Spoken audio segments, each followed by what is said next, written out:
All right, Big Ben. I got some numbers for you today. Good. Speak slowly. Numbers this early might be tough for me, but go for it. I got three numbers and three NBA players. Okay. 20, 21, 22.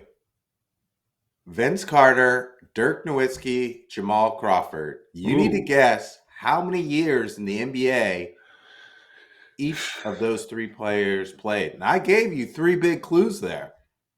20, 21, 22. Yes. Who are you Did going you to put? just say them in the order that they are?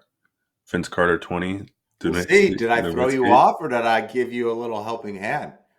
I'm trying to think about. I don't know if Jamal Crawford necessarily set out to be like the longest tenured player, but he was a six man of the year. Maybe he had some more tread on the tires than those two. I'm gonna go Nowitzki 20, Carter Okay. 21, and Crawford 22. Wow. Wrong, wrong, wrong. Jamal Crawford 20, Okay. Dirk 21, all with the same team, Vince Carter 22.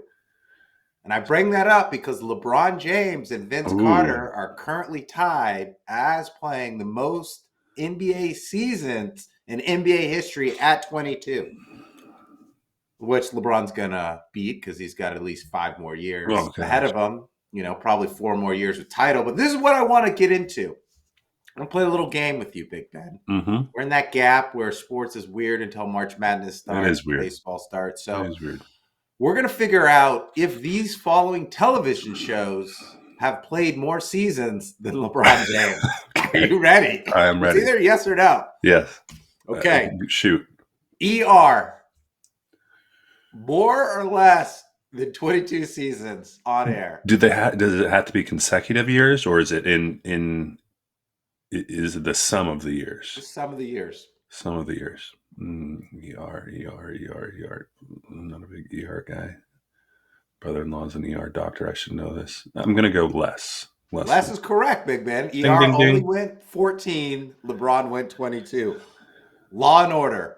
Oh, dun Oh, dun. Dick Wolf is it? I believe his name is Dick Wolf. Dick Wolf. Just the true Law and Order, not like SVU. And SVU is way better than any other. The Premise. OG Law and Order. Okay. There's only a law and an order in the title. How many seasons? Was is it? It's Ice T, right? Ice T is a.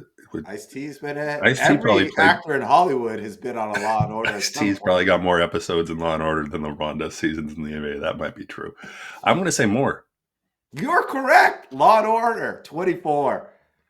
Law and Order Special Units Victim, your show. My show. Less. I think that's. More. They have 26. Whoa! 26 Unbelievable. years? Yeah. How do All right, you we're going come to up? go three more. Okay. NCS Los Angeles. I That's don't think I've less. ever seen an That's, yeah, episode. that's less. It's That's 14. less. All right. Some good ones. Family Guy. Um, I'm going less.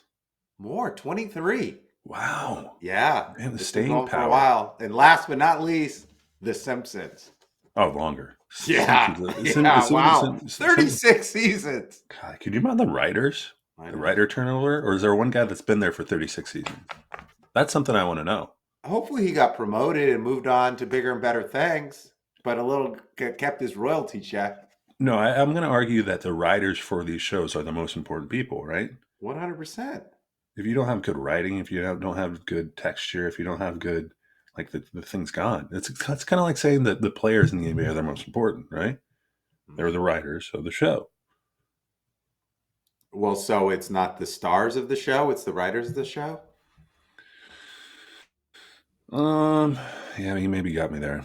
It's You maybe probably got me both. there. I Probably mean, a little both. They're the yeah. writers and the players. Actually, it's animation. Yeah. So So animation is more, yes, more it's got important. to be the graphic arts people as well. No. Oh, yeah, They bring Bart Simpson to life. that's true. Let's bring this podcast to life. Hello and welcome to Big Ben and K Win. Each week we broadcast live on YouTube. If you're watching this live or on demand, drop your comments below. If If you want to listen to us during the week, audio podcast in your car, at the gym, on your Peloton, download, listen, subscribe, 5 stars anywhere you get your podcasts. We're also on social media at BigBenKwin_. We'll go into social media mentions today, tomorrow, and even into next week. I'm Kwin. He's Big Ben. Today we're going to talk about the Lakers, the Warriors. Are they legitimate NBA title contenders? No Topic Tuesday, because I don't really know what to talk about since there's not a lot of action going on, and much, much more. I gave my daughter a muffin, and my wife said, Carissa says, where's the muffin from? I said, I don't know. Who cares? She goes, well, does it have all these artificial red number 5s and blah, blah, blah? And I go, I don't know. I didn't check. But the point she made was everything we put in our body is important. We should know where it's from. We should know if it's good for us or not. And so if you look at Magic Mind, Kwin, and their promise to their consumers to use the world's best supplies, what they go through and rigorously test, make sure every ingredient sent into production run is good for you. The culmination of everything they put together is going to be great for you. So they have a promise to give you a certificate of analysis if you just email them at hello@magicmind.co. So you know what's going on in your body. Magic Mind's goal is to make the best beverage on the planet for creators and promises to do it the right way for everyone involved, even if it means going above and beyond industry standard. I guarantee you that I don't have red number 5 in their stuff. They have the best of the best of the best. And that's why Magic Mind's so great. They inspect every bottle, Big Ben, by hand. They test every Magic Mind that's produced in the lab. And they give you a guarantee, 100% guarantee, no questions asked. If you don't like it, you get your money back. And you don't have to send back the bottles. I love their mission. I love their product. But I love that promise that they give to consumers. And if you go to magicmind.com/BigBenKwin40, you get 40% off. So check us out. Where do you want to go now? Warriors are out of the playoff game or the play-in game conversation. They're half game up on the Timberwolves. 6 seed, baby. The Lakers, and quick check. I think the Mavs have won 7 games, and the Lakers have won subsequently 12. So I got some things to do in the way of that. LeBron's out for like 2 weeks, but still, I mean, there's a lot of. Kyrie Irving's out for the rest of the year, and Anthony Davis is still trying to buy a house while he's on. I don't think he's in the IR, but they aren't rebounding anytime soon. Mavs are done. We'll see. What a little resurgence by both teams. Who's better equipped for a playoff run? A deep playoff run. Lakers or Warriors? Lakers or Warriors? I think they're both equipped for a playoff run. Both. Batman got their Robin. LeBron got Luka. Steph got Jimmy. They're playing better. It's crazy how, I guess it's not crazy. You bring a superstar to a team, and all the role players all of a sudden look so much better. Mm-hmm. Well, I think gotta like what the Lakers are doing, especially when they come with their small ball lineup. I'm talking Luka, Reeves, LeBron, Dorian Finney-Smith, and Rui. Like, you've got 3 primary ball handlers in Reeves, Luka, and LeBron. They can beat you one-on-one. If you help, they can kick it out. Finney-Smith and Rui can hit threes. So offensively, they're great. They're in the top 10 in offense. What's surprising me is their defense. They're playing really good defense. Help defense. They're supporting it. So I think the Lakers are definitely a title contender. And if they can get past either OKC or Denver, which I think they can, I think the only thing standing in the way is the Boston Celtics. So yes, the Lakers are a title contender, but can they win? If they play the Cavs, they can win. If they play the Celtics, they cannot win, Big Ben. Okay, here's a few things for you. The Lakers are 15-16 away. They play much better at home. Everyone plays much better at home. But I bring that up because the Golden State Warriors are 18-15 away, so they play better. They at least have a winning percentage above 500 away. The other thing here is the point differential. The Lakers are only plus 1.8. The Warriors plus 2.3. Look at that. That's a nominal difference. But things to be said about, can you play well away from home? Because there's probably going to come a time that you're going to have to play the Thunder or potentially Nuggets. As it stands, they can leap the Nuggets. They can't touch the Thunder at this point if you're the Lakers. So I don't know. I agree with your assessment of both teams. Yeah. Both are playoff ready. Jimmy Butler, I like what you said too. You bring another formidable guy in, like all of a sudden the role players can go play their role. They're not being asked to do things that aren't necessarily in their role, what they should be doing, There's what they're less good at. pressure. There is. There is. And the Definitely. superstar can cover some of the weaknesses of these role players' games because they're that dominant. You do look at the six teams, okay. The six teams in the West that are as of today aren't in the play-in games. I think you look at the four teams that are. The Clippers have dropped some games recently. They're 4-6 in the last 10. But you got this Thunder, Nuggets, Lakers, Grizzlies, Rockets, and Warriors. Outside, and even the Thunder have questions, right? Because they haven't been to a Western Conference final or NBA final in some time. It's a toss-up, Yeah. right? If there's any What year to do scares it. me about the Warriors is spacing, right? When the playoffs come and you've got Steph out there, you've got Draymond, you leave him open. Jimmy, he's great, but he doesn't really shoot 3-pointers. No, And then now you're relying on Podziemski or Moody or Kaminga. There's not a lot of spacing. So you can really blitz Steph. You can throw more bodies at Steph. That's what really scares me the most. Lakers, like, get in this corner, get in this corner. They've got shooters, they've got spacing. That's why I think the Lakers, as of today, have a better shot. And they've got LeBron playing like he's 21. It's unbelievable. you got about a month left in the season, a little more, right? Maybe, yes. What do they You've play? got, yeah, I think it's the first or second week of April. Right. All I right. think it's planned. It's like right after for the Final Four. That's when the playoffs start. I don't see the Warriors coming out of the unless I think the trajectory of the Warriors takes them into keeps them in that where they're not doing the play-in games. So if the You Warriors, I agree, the Warriors stay at 6, then they would play the 3, which would be the today Lakers. that's Denver. But with LeBron missing 1 to 2 weeks, as a Warriors fan, you want to play Memphis. You don't want to play the Nuggets or the Lakers. Like, it's True. all about matchups, right? Like, I think the Warriors can beat OKC. Denver or the Lakers are going to be trouble. So you don't want to get either one of them in the first round. The Lakers, I think Jokic is a problem. He is. What he put up? He put up a triple double, all points, rebounds, and assists, all in the 20 above 20 the other night. I think he went 30, 20, and 20, which is Someone made unreal. Jokic mad. Someone said something that made Jokic mad. He's he is a problem. You're right. They said his horse wasn't going to win the Kentucky Derby this year. And the Thunder are nuts. Plus 12.6, the largest point differential in the league. Jalen Williams is a problem. He's Yeah. becoming a problem. Santa And I Clara. hope, because he's a Santa Clara guy, everyone's Yep. talking about they can't do it in the playoffs. He didn't do it last year. Well, last year was last year. I think he's going to learn from last year. I think everyone's got a little bit better on OKC. But if I'm picking today, is it Warriors? Is it Lakers? Is it Denver? It's still OKC, baby. They've got the defense. They've got the depth. They've got the youth.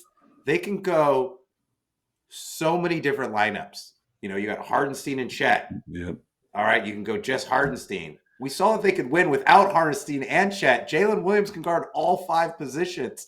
They've got guys off the bench who are just assassins, like Wiggins and Joe. And then they've got Lou Dort. So they can beat you up. They can stay in the game. And Shea is that guy.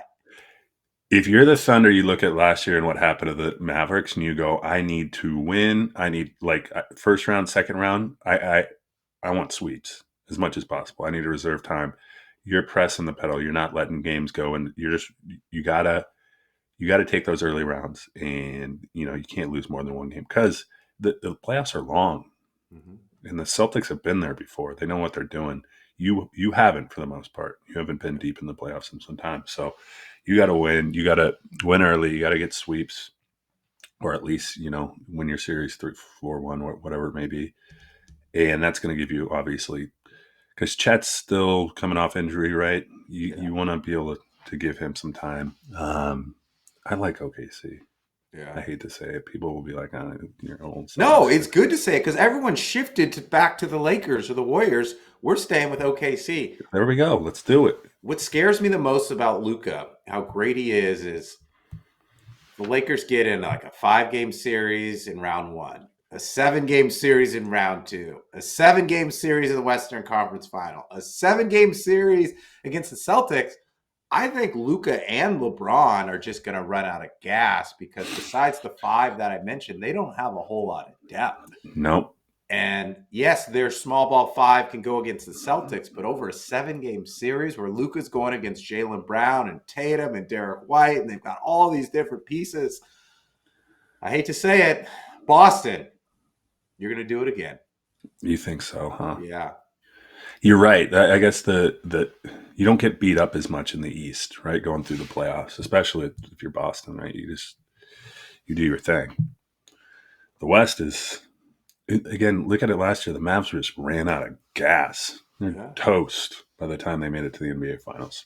Well, look at the Celtics. Like if Tatum has an off game, it doesn't matter. No. They got Jaylen Brown. They got Porzingis.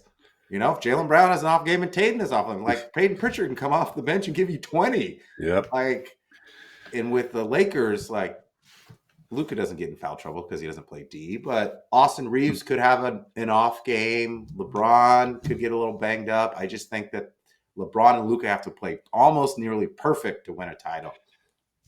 And the Celtics they're a team. They've been there before. They know how it's done. There's no questions about if they can get it done.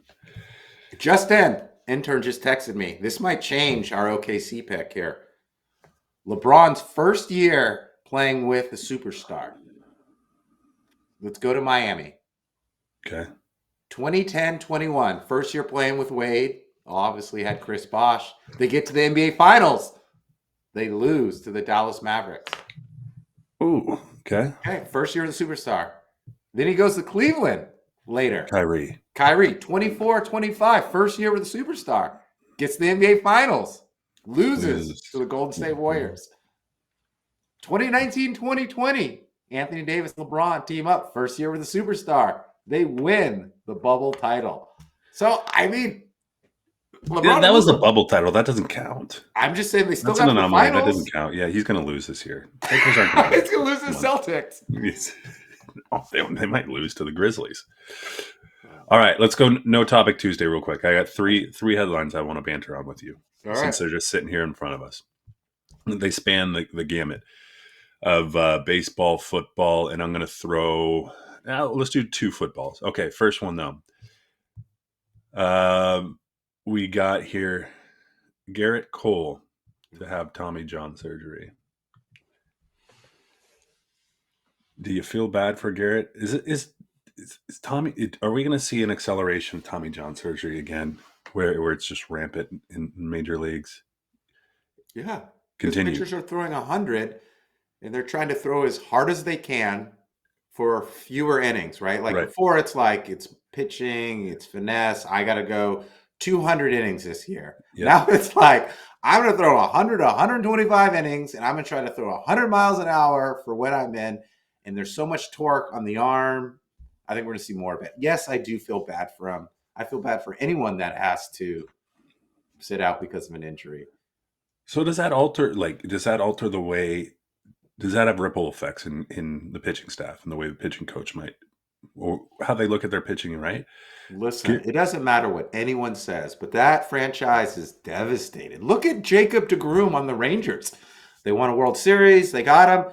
He was hurt. And we didn't even talk about the Rangers last year. Like when you lose your 1A, your ace, it's tough. I don't know if the Yankees can recover. Can rebound.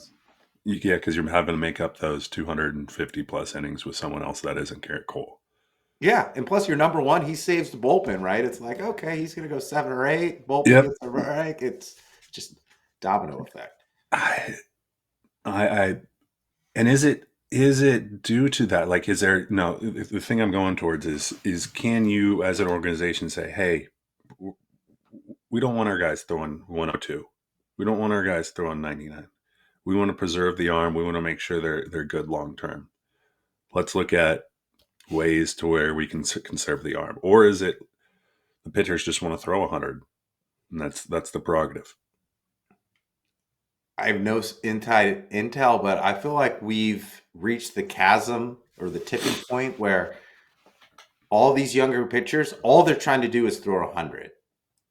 And so I think that ship has sailed, and Major League Baseball's like, okay, if you can't throw 100, I can find someone else who can throw 100. So who's out there throwing 100? Okay, you're up. You're up next. And if you get hurt, you're up. Just a roster of flamethrowers. That's all we want. Jamie Moyer, you're obsolete. All right, next headline I want to go to Cooper Kupp. And this is interesting to me. Rams to release Cooper Kupp if no trade made. Cooper Kupp went from probably one of the top 3 receivers to now being potentially cut by the Rams. Yeah, which is crazy. So my question is twofold.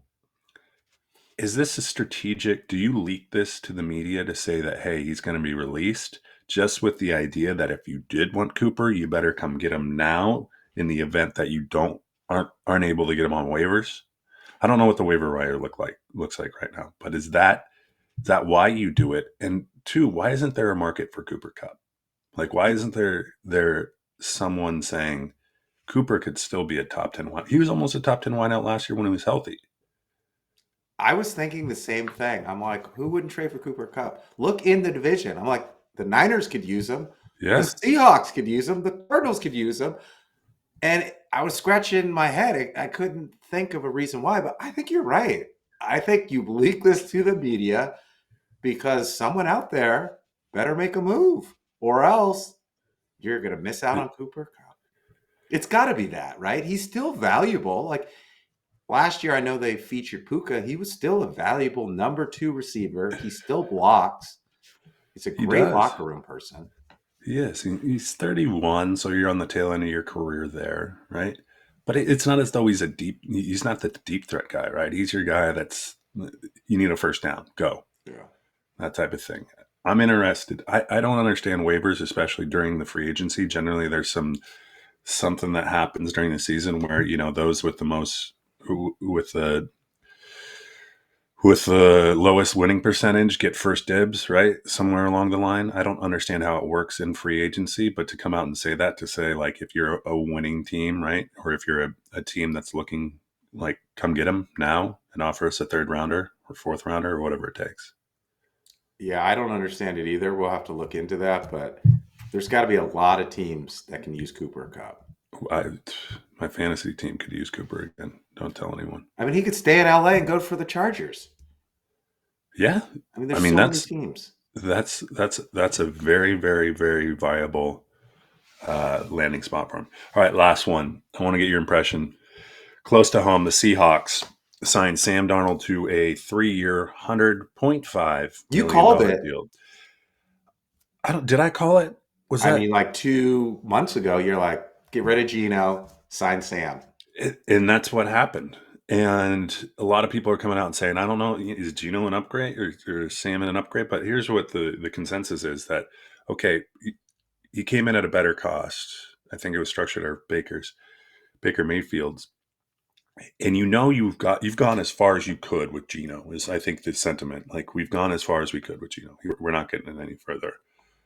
Kubiak knows Darnold from his days in San Francisco. But are we, you don't usually buy high as Sam did, right? Are we buying too high? Have we gone out and said, all right, I think everything worked too well for Sam last year. Yeah. Like, perfectly, nearly, right? He had Justin Jefferson, he had Addison, he's thrown in a dome. He had everything working for him. The defense was amazing in Minnesota. Is he better with the Hawks? Is he better than where Geno would get you? That's my question to you. I think 2 things happened. The Seahawks wanted Sam, like Kubiak's guy. Okay, Kubiak's guy. I think that is the important thing. And the other thing is I don't think they believe in Geno anymore. And so now they have to get pieces around Darnold because DK, he gone. Lockett released. So you got JSN And what else do you have around him? Bobo. I mean, let's be honest. Cooper Kupp would be a great addition. Yeah. To be honest, free up JSN to be a number one and kind of go deep. The other dialogue around this is like, listen, Gino had the most snaps with the lowest, like 2.5 seconds to pressure, right? 1,000 doing that, boom, someone's on you. So if you can't improve that, Darnold's not going to be any better, right? He's not elusive. He's not a runner. So what I think they see is we're going to free up some cash. It's in the way the contract's structured to be able to go out and get some interior offensive linemen. And if they don't do that, it's going to be the same story, just different quarterback. But it's interesting. Are they rebuilding or are they winning now? That's what I don't understand. I think that kind of the whole Sam Darnold, when you do get him high, right? It's not as though they got him on the dip, right? Yeah. Where they're like, oh, we're going to go get a serviceable guy that some people. I think they're kind of pulling the veil over the eyes of the fan, right? McDonald's only in year 2. You give him some reprieve out to about 4 or 5 years. And so you pull it over and say, hey, we're going to try to win this year by bringing in Sam. He was great last year. He's going to be great for us.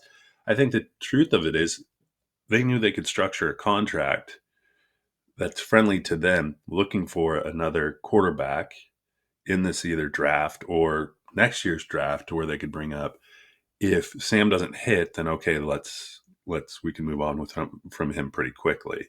Yeah. But I think just buying high on Sam Darnold gives hope back into the organization team that, hey, this guy can replicate what we've seen what he can do, probably in an ideal environment, but we got to provide that same environment here in Seattle, and I don't know if they're going to be able to do that. Yeah. So they had to get him because if they didn't get him, they weren't bringing Russ back. They're not No, bringing Rodgers, and any quarterback that they draft it probably isn't ready. no, So it really was their that move. is the only option, really. If you're like, all right, So everyone's sour. wait, let's talk this through. They traded Gino to the Raiders to cut them out of the market to get the quarterback that they wanted. Good scheme, not a bad scheme. Yeah. And then you get a third rounder for it, right? And Yeah. you signed him to a better contract than Gino got. And the Seahawks draft well. The Seahawks do draft well. So in that regard, it's probably the best case scenario for the Seahawks. You ask other people, it is probably the best case scenario in terms of what they could do with what they had in front of them. Yeah. Who else were you going to get? No one would have loved it. Aaron Rodgers wouldn't be the answer. Justin Fields wouldn't. Justin Fields, maybe a little more excitement, but he went to the Jets. Jets is a good landing spot. I think I called that too. You called that. I called that. I think the Jets are going to be, at least you're going to have fun watching them. I think they're going to be fun to watch. Gerrit Wilson, Breece Hall. But the Seahawks, they need some line help. Bad. We'll see. Let's stack rank the NFC West. I think my Niners and your Seahawks are at the bottom. Yeah, easily. Rams, clearly the favorite. I go Cardinals over Niners as of right now. There's big question marks. It used to be like the Hawks and for a decade there. It was like Hawks and Niners, just, they're consistent. They got the guys. And now it's both are bleeding, I think, in an injury way of being a 6-win season. Yeah. If someone gets injured, but some JSN gets injured, we're toast. We don't have another wideout that can go out there and at least scare the secondary of any team. And then the Niners are changing. I think their best bet is to go get the other Bosa and just make the defense as good as humanly possible, right? And kick some field goals and win some games. Like, I'm envious of the Rams because they went from winning the Super Bowl to completely reworking their roster, and everyone thought that they were done. They were rebuilding. But they've made the playoffs the last couple of years, and now their defense is young and stout. And look at their offense with Devontae Adams, Puka, Kyron, and Stafford. Like, the next 2 years, they're a legitimate shot to come out of the NFC West if they can figure out a way to beat the Eagles or the Commanders. Agreed. Those 3 teams right there, trajectory of all 3 of those teams. More so, I'd say the Eagles. I feel like the Eagles are young and good on defense. But those three teams, definitely. Where it used to be the Seahawks, the Niners, and who else was? Green Bay when Rodgers was there. Yeah, exactly. You talk about those three teams. Things have changed.